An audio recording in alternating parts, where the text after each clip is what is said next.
you can't be wrong, you just die. Well, yeah, you can't talk. It's a difference.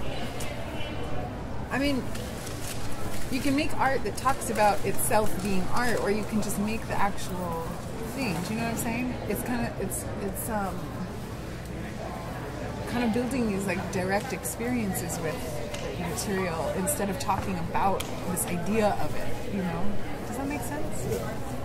And so like that's why actually politically, you know, the poster that you're talking about with the res dogs, like that's more effective than if you had to use language to talk about that, right? Because you get it in all these different ways. Like you get it in the body, it like connects to your sense of humor, you're making references to other pop cultural, like if you get it on all these different levels, then it becomes more effective than like what if we had made a poster that said like in a phrase like this is the issue, you know? If you've already defined the issue for your audience, then what are you making them do?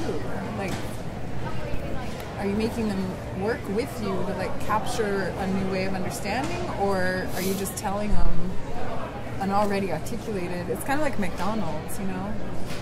Like it's not real food, right? Like it's like this representation of food that you think you're like ingesting, and you think like, you know, you're full for a little while, but then in an hour you're hungry again because there were no nutrients, because it didn't get all of the different parts of your digestive system and your body systems, right? And so then you need to eat it again, and you just kind of like become addicted to this, like it's like a nonsense, you know, that isn't really meaningful. It's not really feeding you.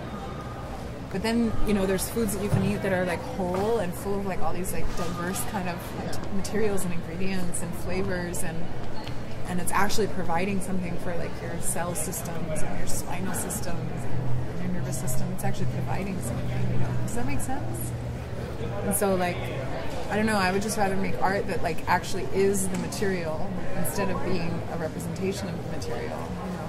Like to make political situations, like even just being here is kind of a political situation, you know what I mean? Like it's quiet, right? I'm not like, it's not sensational, I'm not making a lot of noise or yelling at people or I don't have big signs or anything, but just like the simple little act of like, I'm gonna interrupt what's normally expected of this space with an act of like liberated creation in a quiet, personal way, and invite other people to do that too, you know? And so then it's like, it's not talking about getting free, it is getting free, like in this little way. It's kind of invisible.